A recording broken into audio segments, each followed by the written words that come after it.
Okay, so that's Martin's wrap on the conversation there. Eleanor Deco is joining us this morning. She is with the National Communications team of the New Patriotic Party. Welcome. Hiya. How are you doing? I'm good. Great. Let me start with this with you. Nanaya Achimpem Jantoa. Why do you want to start with me? I'm starting with you because you worked at PRC before. But I'm no You longer used to there. speak for the PRC. We are now on the same level. Okay, so how did we get here? I don't know. Explain to us how these things usually happen. When the telcos, when the utility companies come to you with their proposals. When they go to them. Right. Not you. I'm saying, okay, when they go to the PRC, where you worked before, what do you consider before you finally agree on the tariffs to be paid or to be borne by the people? Johnny, thank you very much. Greetings to your viewers, greetings to my CPP comrades, and greetings to my sisters. I thought Amma wasn't going to come today. Greetings to everybody. Why wouldn't I come? I don't know. I was wondering whether you're running away from the door. What they do consider, you know, there are contingent factors and there are contingent parameters that determines which way the tariff goes. And these contingent parameters, we are looking at the level of inflation. We are looking at the price of the fuel, either crude oil or gas. We are also looking at depreciation of the cedi. Right. We are looking at the energy mix. What are they using? Hydro, crude oil, that's the thermal crude oil or gas. Thermal is the mix of all of them, gas and crude oil, using the machines, and the hydro is the akosombo and pong. So you look at the mix, what percentage is thermal, what percentage is hydro. Then you look at the prices. Okay. Normally the hydro is always lower. Now I'm hearing there is nuclear. I don't know if we have all the facilities. Nuclear can be a bit problematic, but it's also one of the cheapest fuels for generation. So you look at the generation mix, then you look at the load. How much electricity is being used at this time? Okay. You also look at that. Then you look at, when we were there, we had something that we call the socio economic environment. So we look at how the environment is like. Then if we think that the economic situation is not that good, we do the tariff, but we don't pass it on. Then we have a negotiation with government to buy crude oil for the generation companies. Right. Then we also ask government to support the distribution companies to do their business. In this whole dynamics, the most expensive portion are the wires business. The wires business, we talk about grid co. That is a transmission because it involves a lot of wires for you to wheel the power to wherever you have to, locate it. Then the other wires business is the ECG.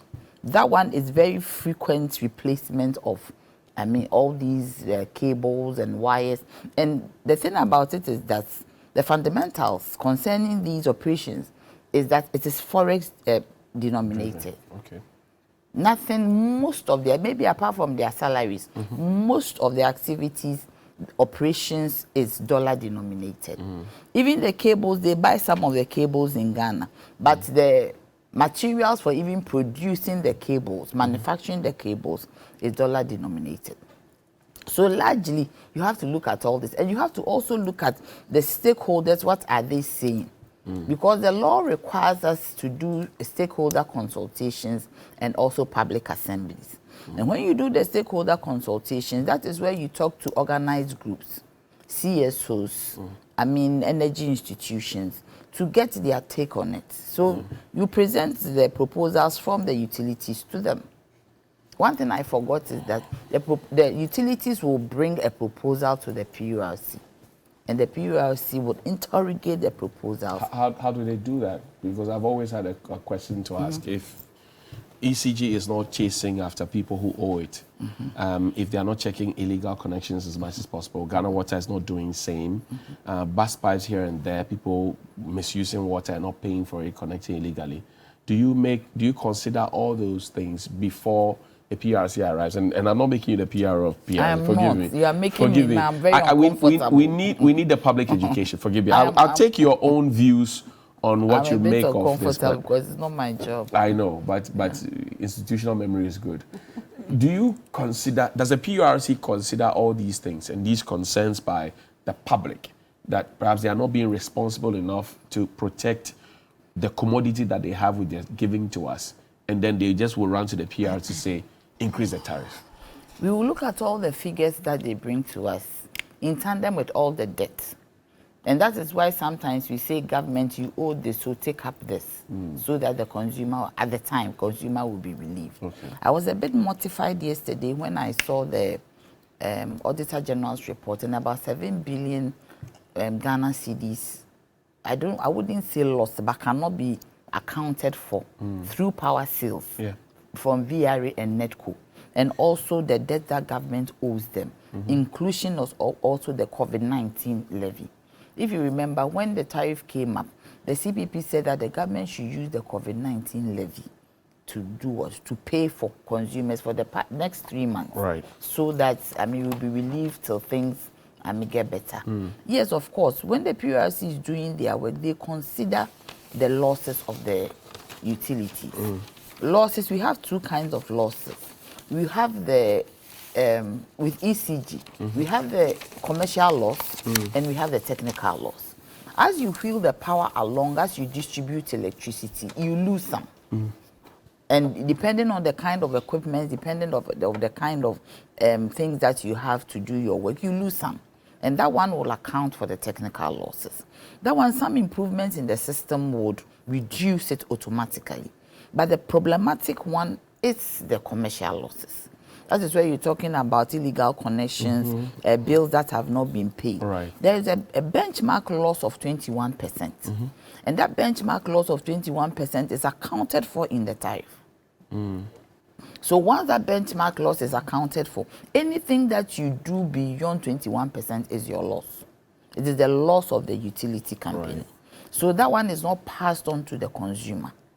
So then when we are doing the tariff, we consider all that. Okay. We even consider the debt of government, as I'm saying. So if the debt of government is high, MMD is not paying their bills. Sometimes I wonder why, because when the budgets are done, the utilities are in there. Right. And we at the time proposed that all MMDs should be given prepaid meters. So that when you put on your lights and your prepaid meter, the units are finished. It's nobody's business. Right, you can buy. Yes, but for some reason, maybe it has not been done. That is why we see these debts still, because the Auditor General's report is 2021. So we still see some of these things there. But why is it that people are forced, individual homes are forced to have prepaid meters? And you are, sometimes against your will, before you return from work, it's changed. Yeah. And then the government is using postpaid meters. That is, it is. The one forcing us to use prepaid is using postpaid. That is the point. So the government, we believe that the government at this time should ensure that every government building should have prepaid meters. Even the Jubilee House, they should have prepaid meters. Because I remember somewhere in 2018 or so, Kagame, before that, Kagame's government house was disconnected. That was Rwanda. So I believe that the time has come for government to put prepaid meters everywhere. But in the law, there are some exemptions for people, some institutions like schools, when they owe, you cannot disconnect, like orphanages, like hospitals. You cannot disconnect, but you have a payment arrangement with them. But with these MMDs, for some reason, even when ECG has a payment arrangement with them, they don't even pay. Okay, now let me give you 2 minutes, your own thoughts about this one, aside the PRO job that you have done for free. Dear. Or should I go and come? Let me go and come. Let me finish it. Okay, finish everybody knows where we stand as a CPP. When I interrogated the tariffs, some of the things it was as if they were in a hurry. And I looked at the whole structure and the way they have done it. I reckon that they reduced the tariff in 2018 by 20%, and they have just restored it back. And that time wasn't easy. In utility regulation, in utility matters, you don't reduce tariff even abroad. Best practice, you don't reduce tariffs more than 5%. But I think governments in 2018, because of the political promise, they reduced it above a certain average, which wasn't good enough. And I'm also advising that political parties should not use tariffs, electricity tariffs for politics, because it will come up and catch you. My problem with this one was that they were in a hurry. Why didn't they wait and let the thing settle and they do the tariff? Because if you look at the contingent factors that underpins the tariff, you notice that those contingent factors are up. Do you get me? So inflation is up, exchange rate is up. Everything is high. So what kind of parameters did you use to arrive at this? Number two, you know, the IPP, the independent power producers, are businessmen. Right. So when they sell power to either VRE or the bulk customers at the high voltage special low tariff for them through ECG or Netco hasn't got big companies. So when they are billing them, they'll bill them in dollars at which rate? Prevailing rate. Yes. So then it means that ECG is going to lose on that score. If, for instance, you use 6 cedis or 7 cedis, then now it is what? 10 cedis. And I'm billing you today. Certainly, I will use the 10 cedis to bill you. One other thing that I also saw in the tariff, and I asked questions, maybe they will answer later, was the fact that I saw that for the generation tariff, they use only gas to calculate it. So I was wondering what happened to crude oil, what happened to hydro. That's the answer is missing. Yes, what happened to crude oil, what happened to hydro? Because within the mix, you have the gas, yes, a cheaper fuel, hydro a more expensive one, then the hydro very cheap. What is the level of hydro? How are we doing on hydro? What percentage of the mix? When I was there, when we did the tariff, you add all this information for people to know that this is the percentage of hydro. Also, I didn't see a disaggregated tariff where the end user tariff of 27.15%. How much is ECG charging us? How much is VRE charging us? How much is the transmission service charge? So we needed to know all this. And I also asked about issues concerning the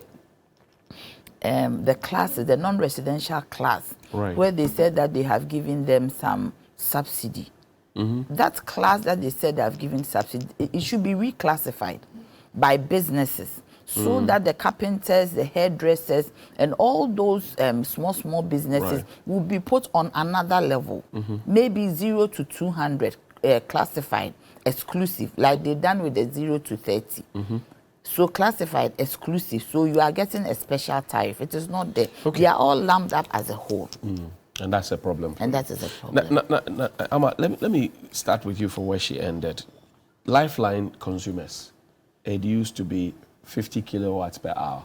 Now 0 dropped to 50. Yes, now dropped from 0 to 30 kilowatts per hour. Your government has been talking about the poorest of the poor. They are still with us, and yet we are pressing them down with these tariffs. That's a very unreasonable comment. Is it not? Oh yes, it is. Good morning, and to you. Good morning to your viewers.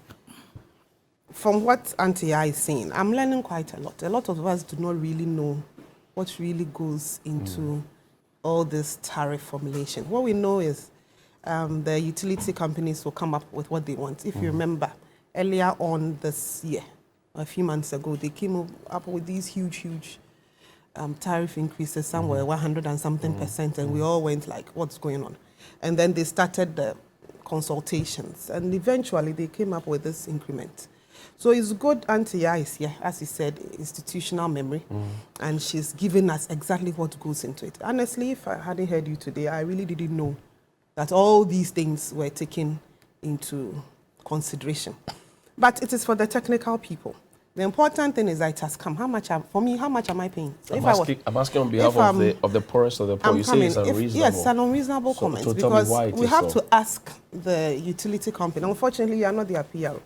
Why did they decide? That's PURC did it, not the good. So PURC, why did they decide to lower it from 50 to 30. Maybe they realized a few things, they noticed something. I really don't know. But for you to say that it is government that reduced it, we all know I'm not saying government. It is PURC.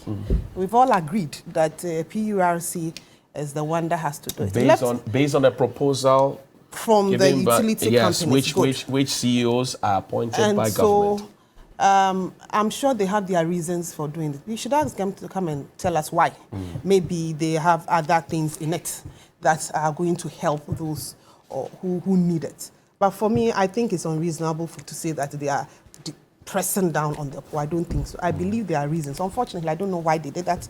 And we have to ask them, what is the reasoning behind it? They should have a reason. Because is it that the 0 to 50, the people there, they don't consider them like from 31 to the 50, they are no more poor.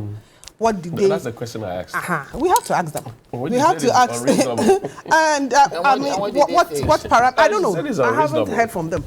What sort of parameters did they use? So we have to know from them. After we know from them, then you can conclude that government is sitting on the poor people. Until you do that, I think it's an unreasonable statement to say. I said your government has been talking about the poorest of the poor. My government has been working for the poorest of the poor. They are still here with us. And now their tariffs have been reduced from 0 to 50 kilowatt per hour to 0.30. And I'm also saying that's what I'm asking. That the PURC, which you've all agreed to let them decide how much tariffs go where, decided to bring it down. So let's ask PURC. Government has given its powers to PURC to do this in relation to tariff. It's the law. So the government might have its own. The government is also a stakeholder. The government might have its own what do we call it, reasons, or would want to even go higher. But we all have agreed that by law, PURC have to do this. So PURC have to come and tell us, why did they decide to lower it? Is the government as concerned as I am for the poorest of the poor? The government has always been concerned for the poorest of the poor, just like all of us have been.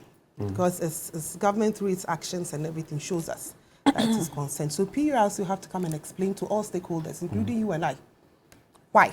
Maybe in their estimations and calculations, they've also put in something that will cushion them that we don't know. All we know is that they have brought these tariffs.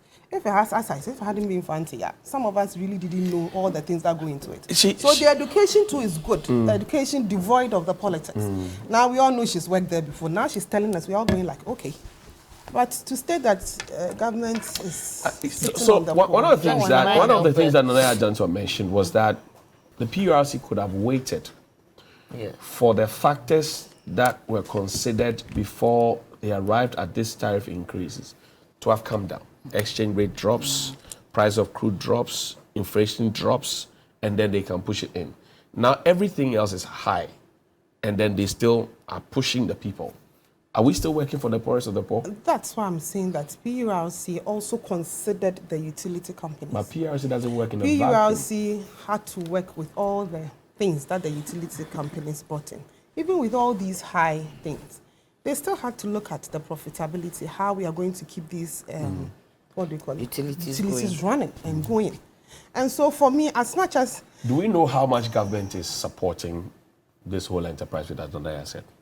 Do we know? Government will support. Well, but how, by how much do you have information? They would have, no, I don't. They will have to come and tell us how much they are supporting. The government definitely always supports. But then, when government supports, we should know that it's our money, our taxpayers' money that government is using to support. So all this going through, this utility prices for me, I think is the coming together of all the factors. All the stakeholders sat down and they decided that these are the levels that we should go. But whether the PURC should have waited for everything to be stable before the increase, would the utility agencies, would they survive? Don't they need these monies to work or these increments to work? I'm sure they looked at all these ones and they came at the level at which they came. Okay, B. What do you think? I don't even know what to think, because I think that this government can best be described as oxymoronic. For every time they promise you some largesse, they'll come after you. Why do I say so? Tell me. We were here in 2018 when government said it has reduced utility tariffs. they made a lot of noise about it. Today, government said that the PURC is responsible for increasing.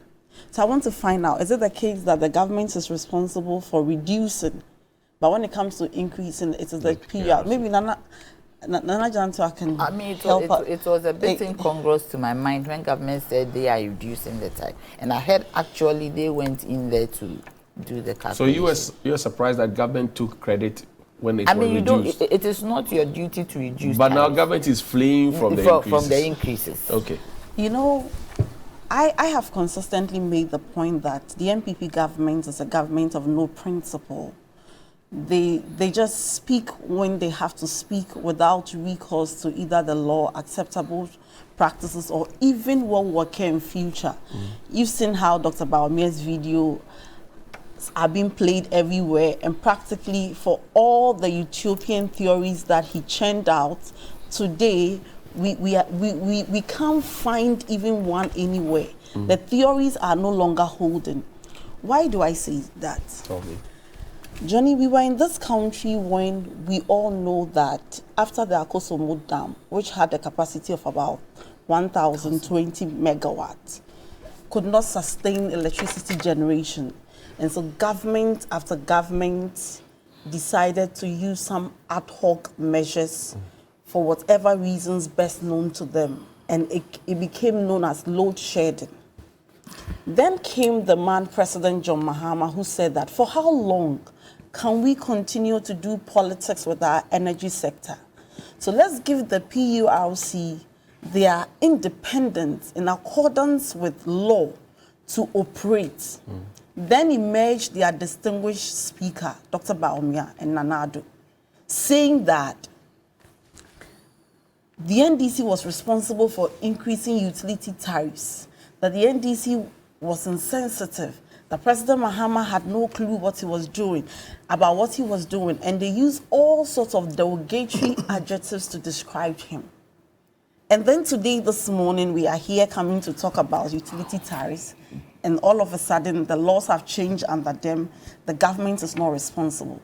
Because you see, if you had an energy crisis like we've had from the 1990s through to 2015 when we solved Dumso, every responsible leader would not speak like the way President Nanado spoke. Because at the time when we were in power, the NDC government added 225 megawatts by way of car power. The Ameri was 250 megawatts. Asogli Phase 2, 180 megawatts. The Kpontema, 220 megawatts. If you combine it together with renewable energy, the Navrongo solar panel, we added almost 1,000 megawatts to the energy generation. And today, as we speak here, we sit here, we are not experiencing load shedding, Dumso, howsoever described, because of the monumental investments the NDC did in the power sector. Somebody says, Johnny, give the government credit, because in spite of all the difficulties, they have kept your light on. So that's where I was coming to. When we added these generations and we did these investments in the energy sector, being futuristic, and knowing that when it comes to governance, it's a very serious business, not subject to the whims and caprices of braggarts, what did we do? We also introduced the ESLA so that the financial aspect will be taken care of with ESLA. And what did they say about ESLA? They said ESLA was a nuisance tax. Even when we introduced ESLA, we added the sunset clause so that by 2020, the tax or ESLA would have been able to take care of the energy sector debt and take care of some of these lapses and factors that go into power price, like Nana Janto has explained. But they mounted platform. Sometimes I wonder, and I believe that perhaps they had no idea about the energy sector. Oh, you can't say that. Well, because I can't tell, unless it is absolute plain naked politics, I cannot tell why with all these investments, you mount platforms and be making some of those reckless comments. Today, you have seen 6 years after John Mahama left office, that the ESLA which he bequeathed to them, which they called nuisance tax, has not only been extended till 2035, but has been increased by almost 20%. The same people who criticized the man who had added almost 1,000 megawatts. And so when it comes to utility increment, I would say that it is also coming at a time when this government's incompetence has led to an unprecedented rate of the currency depreciation. If you look at the plants that we added, they will need gas. What did we do? We used a $1 billion to construct the Tuabo gas. Today, it is producing 120 million cubic feet of gas every day to power these plants. But so if there's excess, then the power should be cheaper. So why is it going No, up? it's, you see, some of the plants are powered with gas. Right. Some of them are dual-fired. Right. like Nana has explained. So if we were in power, I'm very confident that President Mahama would have taken steps to resolve those matters. Because you see, in developing a country, you don't need people who speak slangs. Or you don't need people who will come and tell you in the struggle for Ghana's independence, the Dankwa tradition. You need visionaries who will get to work and work. And so even where we are with the increases and all that, there is no forward march for us. And we are in serious crisis. It's not just about the 32% increment. It's about what the government is doing relative to the prices of crude. Today, as we speak, Total has sent a memo that from today, the prices of fuel or diesel at the pump is 14.50. Right. So under this government, a gallon of fuel under John Mahama is cheaper than a liter of fuel under this government. And the situation is not going to get any better because everybody who plays ball in the energy sector, who knows the factors that determine the prices of fuel at the pump, will know that things will get worse. The government will disagree with you because 750 million has come in US dollars. They say IMF cash will drop, things will stabilize. The CD is beginning to show up. So you are being pessimistic, they are being optimistic. This government has been speaking for 6 years. What has come out of it? For 6 years, they've been telling you, I will. I am telling you that take the State of the Nation's address. From 2017 to 2022, every time they use future tense, I will. They haven't even gone to Parliament to say that we've been able to do this, we've been able. They only use ad hoc measures as long as it can win votes within the short term. Very short-sighted, myopic government. There are no monumental investments, there are no monumental decisions which are being made to salvage the situation. But did we not need these tariff increments for the utilities to also stay afloat? So the government knows that you need utility tariffs to stay afloat. When in 2020 and even in 2016, they were doing politics and saying that they reduced it. They only reduced it in 2018 so that they had a second term waiting for them they could campaign with. So unless the government is now saying that for everything they said in the past, they misspoke or they were just doing politics, and today they've come to power and they've seen that the reality is different. Because when President Mahama told them, hey, pause, you haven't been in power before. The Ethiopian and the things you are saying may not be as you said. What did they do? And so we have a crisis on our hand, not just in the area of utility increase, but in every aspect of the economy. All right. Thank you. Nana, you had an intervention quickly and then we'll go for the break. You wanted to say something or should we go and come? Oh, no, I want you want to say something? I mean, this is becoming a bit boring with this, with consistent attack on everything. We are talking about utility tariffs. Then you veer into the realms of Dankwa how somebody speaks his or English. I think it's a bit, what's the word to use? Let's move on. You said that's not what we need. It's a bit pedestrian. Let's move on.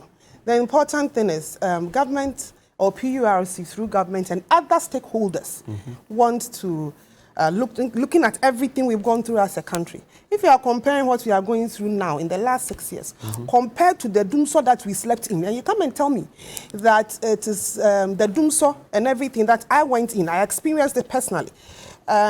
You solved it. You solved it how? All the excess capacity, all the things she's saying, it didn't solve my problems in those days. What it means is in the last 6 years, my lights have been kept on.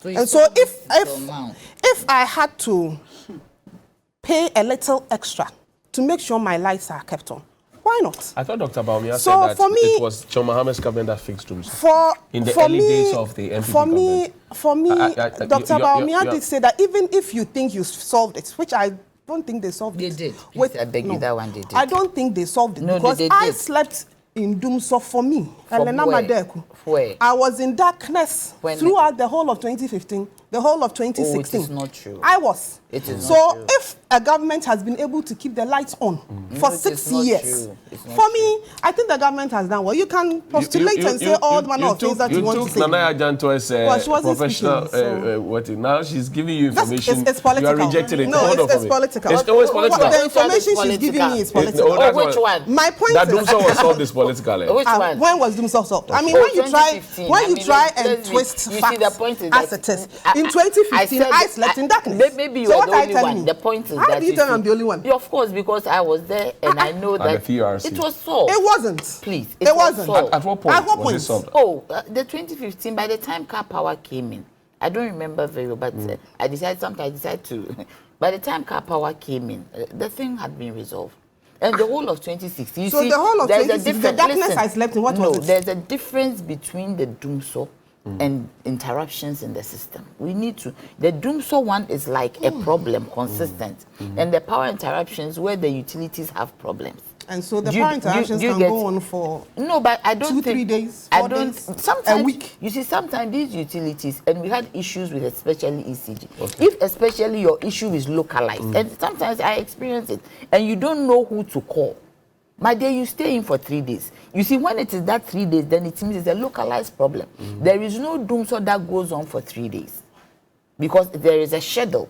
And it tells you that you go 6 So to 6. in your opinion, Dumso was solved? It was solved. Okay. And so the darkness. But you say it was not solved. I was sleeping in darkness. Let me tell you. I am not sleeping in on darkness Sunday now. morning, Okay. Saturday So- morning, Johnny, let me tell sorry. you. Sorry for the interruptions.